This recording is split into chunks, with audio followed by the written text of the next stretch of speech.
look like the music sounds. You may have noticed while practicing facial expressions in the mirror that your body language changed along with the musical styles and along with your face. Body language is an important aspect of communicating musical style to your ensemble. Body language is impacted by the movement of our shoulders, our chest, the flexibility or rigidity of our body, and the movement of our head. Return to the mirror now and try to place your shoulders in 3 different positions. First, place them high and back. Now, not too high, not scrunched up like this, or it will be impossible for you to conduct, but high and back. Now, roll them forward and down. And finally, roll them back and relax them down. This final position probably feels the most relaxed and natural to you, and it is the one that we will use mostly when we are conducting. However, the other 2 positions, or at least variations of the other 2 positions, are also usable to show musical style to your ensemble. For example, if you're conducting a march, you may want your shoulders back and high. Or if you're conducting a ballad, you may want to have your shoulders forward and down. We learned in the video Posture and Stance that the position of our chest when we conduct is usually up and out. And this combined with shoulders high and back is a very commanding position, one that matches very well with forceful or strong music. However, we can also collapse our chest, allow it to lower, our shoulders will follow that, and this may be more appropriate in terms of a gesture for musical styles that are legato or lyrical.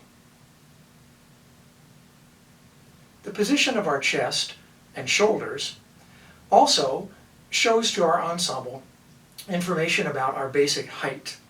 Now, this has nothing to do with how tall we are, but unquestionably, if I raise my chest, put my shoulders high and back, I look taller than if I collapse my chest and roll my shoulders forward.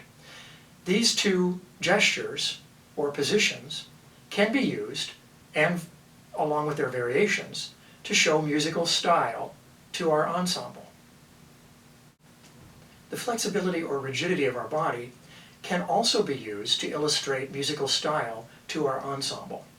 The flexibility of our body is controlled by our torso, our hips, our knee hinges, and in part, our feet and ankle hinges. And generally speaking, the less flexible or rigid our body, the more forceful the style of music that we are conducting. I can also change the look of the flexibility of my body simply by shifting my weight. The more rigid that I show my body, the more I place my weight equally on my 2 feet. However, if I shift my weight to the back heel of one of my feet, and at the same time relax one of my knee hinges, I become much more relaxed. Just that slight knee and hip shift causes me to go from rigid to more flexible. And the rest of my body tends to follow. My shoulders and chest follow.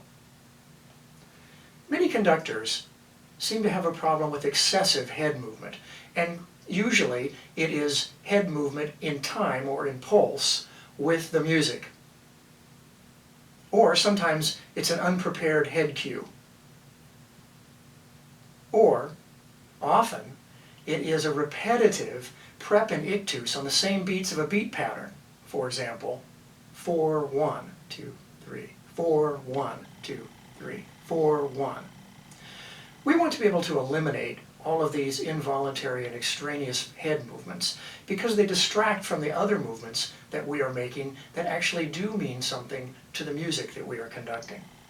Now, head movement that allows you to change your focus from section to section or individual to individual, or allows you to change your focus from one plane to another conducting plane, or simply lets you glance down at your score, is very natural, normal, and will not distract from your other gestures.